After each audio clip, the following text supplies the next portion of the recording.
திண்டுக்கல் தாடிக்கொம்பு சவுந்தரராஜ பெருமாள் கோவிலில் ஆடிப்பெரும் திருவிழா கொடியேற்றத்துடன் தொடங்கியது.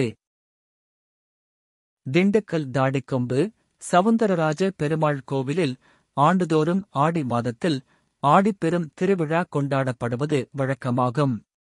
இதற்காக வாஸ்து சாந்தி, அங்குரார்ப்பணம் போன்றவை நடைபெற்றன.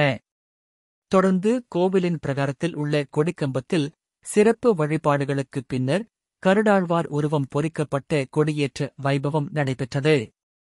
தொடர்ந்து காலை சூரிய பிரபையும் இரவு சந்திர பிரபையும் நடைபெற உள்ளது. காலை கேடயத்தில் எழுந்தருளல் மற்றும் மாலை கருட வானத்திலிருந்து பொறிக்கப்பட்ட தேரோடும் வீதி வழியாக உலா வந்து பக்தர்களுக்கு அருள் பாலித்தார். இரவு சேஷ வாகனத்திலும் வரும் காலை ஆஞ்சநேயர் வாகனத்தில் எழுந்தருளலும் மாலை யானை வாகனத்தில் எழுந்தருளி தேரோடும் வீதிகளில் உலா வருதலும் வரும் வெள்ளிக்கிழமை காலை கற்பக விருட்சத்தில் எழுந்தருளியும் மாலை 6 மணிக்கு மேல் திருக்கல்யாண நிகழ்ச்சியும் தொடர்ந்து பூ பல்லக்கில் திருத்தம்பதியர் கோலத்தில் உலா வந்து அருள் பாலித்தலும் நடைபெறும். வரும் 20ஆம் தேதி சனிக்கிழமை அன்று இரவு குதிரை வாகனத்தில் எழுந்தருளி வீதி உலா வருதலும் நடைபெறும். வரும் 21ஆம் தேதி ஞாயிற்றுக்கிழமை காலை சவுந்தரராஜ பெருமாள் திருத்தேருக்கு புறப்பாடு நடைபெறும்.